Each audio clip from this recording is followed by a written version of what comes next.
Good morning everybody, I am Indrajit Bandyopadhyay. So our today's topic is inflation. In our previous class we have discussed about the types of definition of inflation, types of inflation.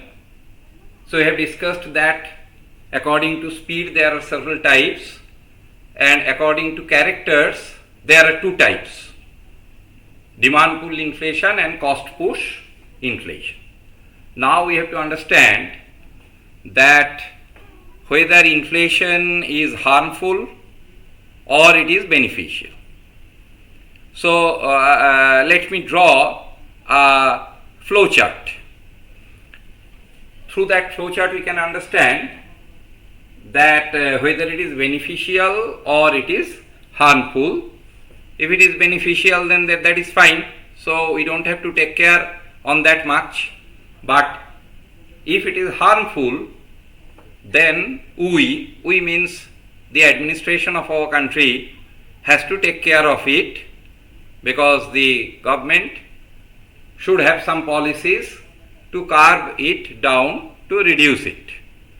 Inflation cannot be zero, so some sort of inflation might be there, but unprecedented inflation beyond a mark, a level, is not at all good for the countries, for all the countries, but especially the developing economy like us, or the developing economy like us, or the undeveloped economy, they normally face the worst hit of it. So let us see that block diagram. So inflation means price hike.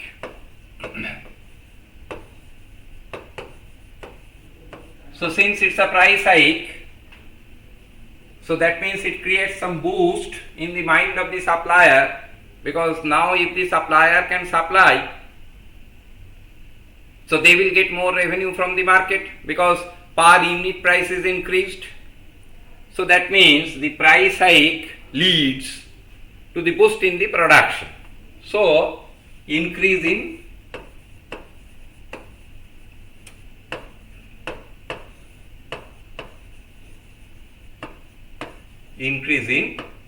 production and services, because now they have to supply more, because market is at boom for them. So increase in production needs increase in resources.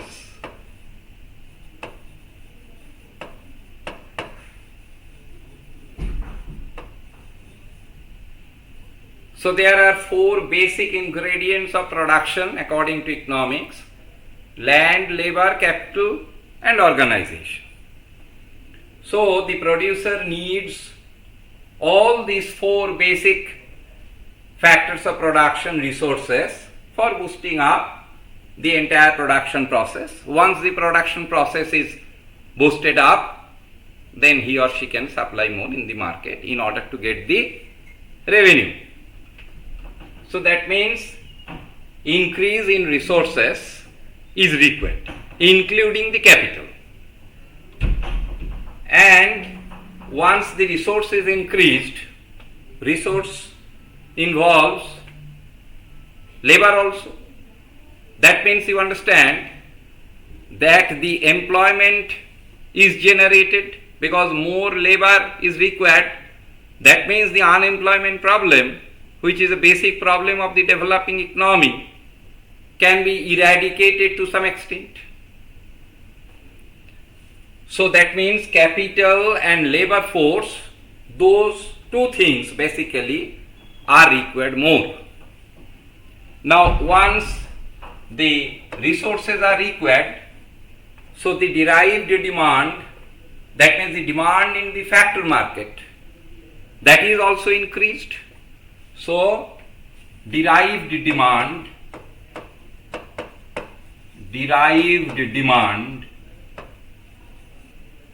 is also increased.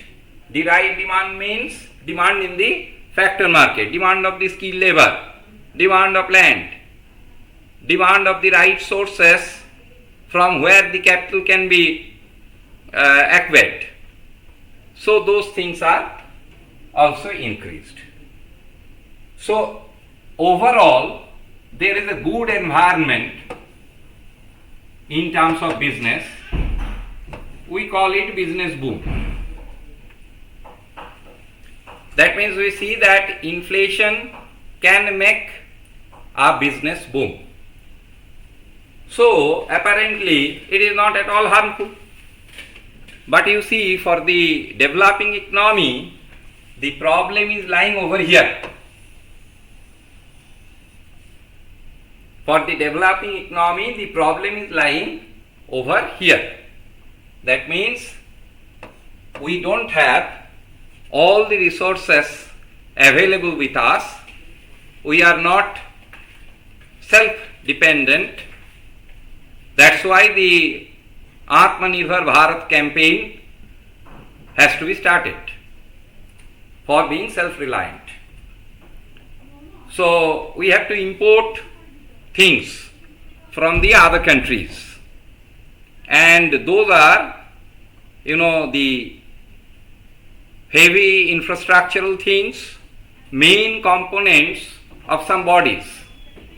We can talk about INS Vikrant, our indigenous aircraft carrier.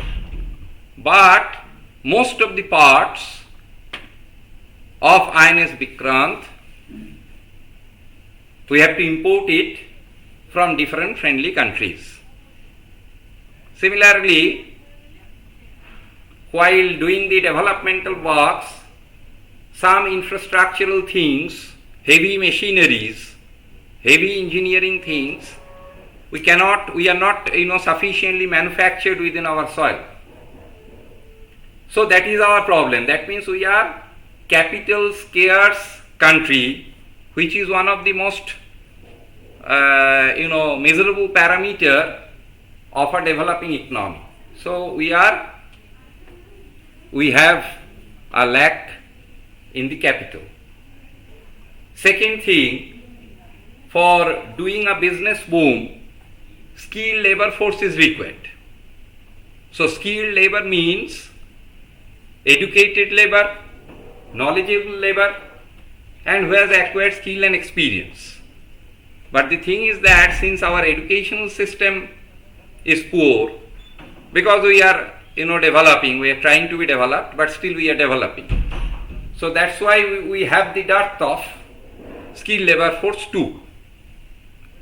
So due to these two shortcomings, one is we are not capital abundant, we are capital scarce country, and the second thing is we are not having enough skilled labor force through which we can do anything and everything what we desire. So due to these two shortcomings, we are locked in this phase. And since we are locked in this phase, we cannot produce more. It creates another price hike in a manner of circular flow. So it's a vicious cycle, or it's a very ill-shaped spiral, we can say, and that's why this is not beneficial for our country or the country having means struggling with the development, either developing economy or less developing. But definitely it is beneficial for the developed economy. So a mild rate of inflation is good for the developed economy, but for the developing and undeveloped economy, it doesn't have any such good impact. Rather, to some extent, it is harmful. So we have to manage it. That means we have to curb it down, we have to control it, we have to keep it within our limit.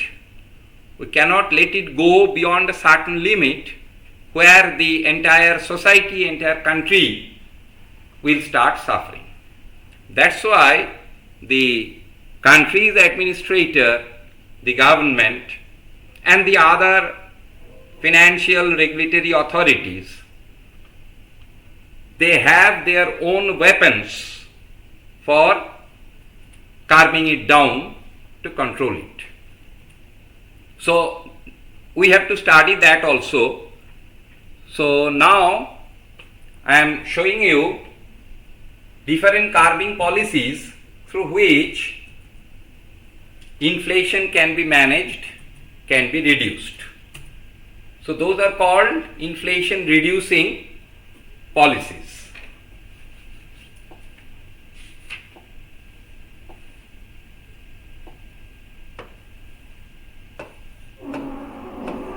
Just follow the chart. Inflation reducing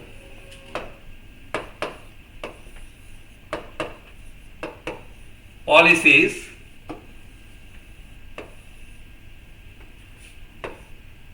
Broadly, there are three policies. First one is fiscal policy.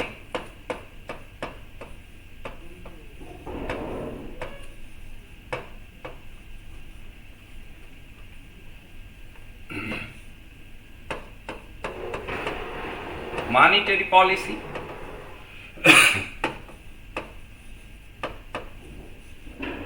And other policies.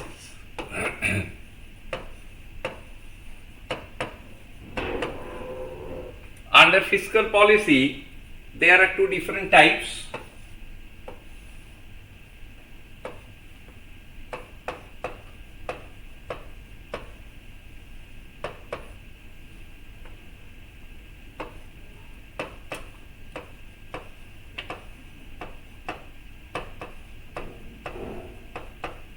Taxation and public debt. So I will explain one by one later on. Under monetary policy, open market operation,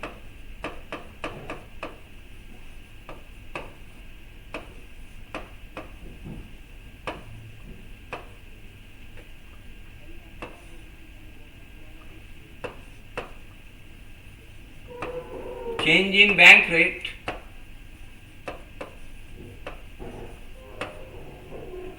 which is called discount window operation also. And the third one, change in CRR. The full form of CRR is cash reserve ratio. So under monetary policy, open market operation, change in the bank rate, which is alternatively named as discount window operation, and change in CRR. The full form of CRR is cash reserve ratio. Under other policies,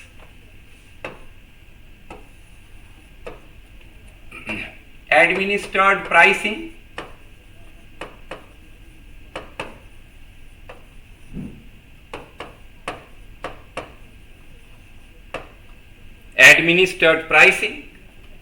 and the second one is introduction of PDS.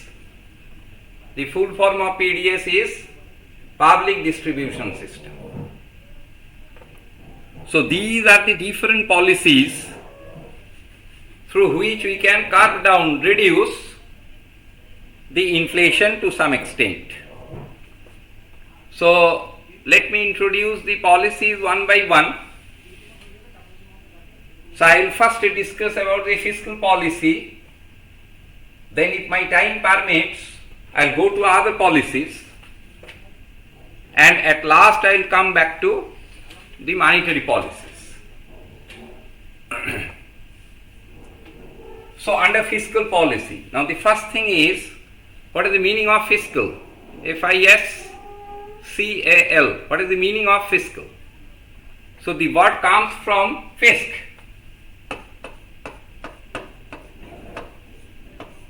F-I-S-C, fisc. So fisc is a Latin word. It means basket. At the time of Renaissance, this word, the Latin word fisc, came into French dictionary. French means the French people adopted it, and then the meaning of this basket has little been changed into monetary basket. So earlier this means basket. At the time of the Renaissance, the meaning has been changed from basket to monetary basket. And when the Webster dictionary, England, adopted this in their own context, then this meaning has been changed a little. Government monetary basket means treasury. So fisc implies a treasury related policy. So treasury means the government exchequer. So fiscal policy is the policies of the government exchequer, government treasury. Now, what is the basic policy to reduce inflation? The basic, all the objective of all the policies are aimed at to reduce the liquidity of money, of fund, from the hands of the common people. If we have more money, we have the practice of spending more in the market. And if we have the affordability, if we can spend more, then the price always will be high, it cannot be cut down, because we have the spending power with us. So that's why all the policies have been targeted towards reducing the liquidity of the fund in the hands of the commoner. So you see the first mechanism, imposition of taxation. So tax is not some kind of voluntary payment. You are under compulsion to pay the tax. So if the tax rate is increased, that means your personal disposable income is reduced, because you have to pay the tax from your personal income.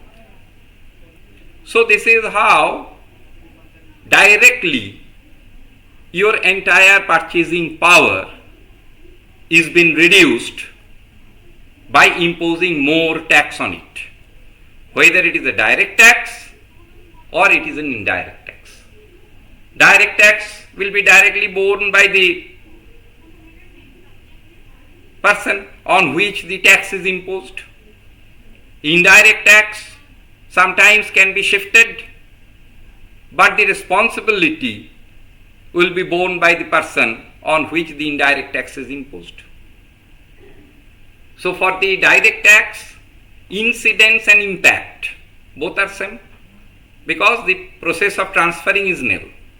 For the indirect tax, the incidence and impact both are different, but still it reduces the macro level outflow of money, affordability, to some extent. So that's why increase in the taxation will definitely reduce the money flow, the affordability, the liquidity in the society, and can control inflation. Second one, public debt. So what is it? That is, sometimes the government wants some loan from the citizens, common people. So since it is the loan, it is the debt taken by the government, that's why it is called public debt. Here public doesn't mean the common people, as colloquially we mean to say. Public means government. So public debt means the government wants some debt, withdraw some money from the commoners. So if the government asks money from us, we are not ready to give. So there are some mechanisms. What are those mechanisms? Government normally issues some bonds through their own distribution channels, and most popular channel is post office. So government generated and issued some bonds through post offices with some lucrative rate of return policies attached with those bonds. So now if the people are allured that okay, government bonds are fully secured and we are getting little bit more return than the commercial banks and other investments, then definitely common people will go and buy that bond, and after a certain period of time that can be liquidated. But currently that affordability, that liquid money will go to post office, and the common people in lieu of that gets a paper. So the example of that kind of bond, I can say you, Indira Bikash Patra, Kishan Bikash Patra, National Savings Certificates.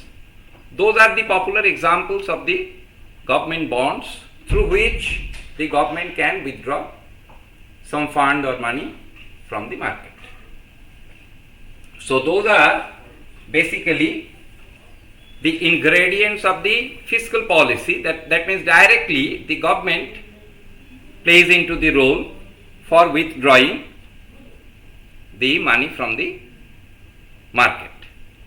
So today our class timing is almost over, so that's why I don't want to explain much.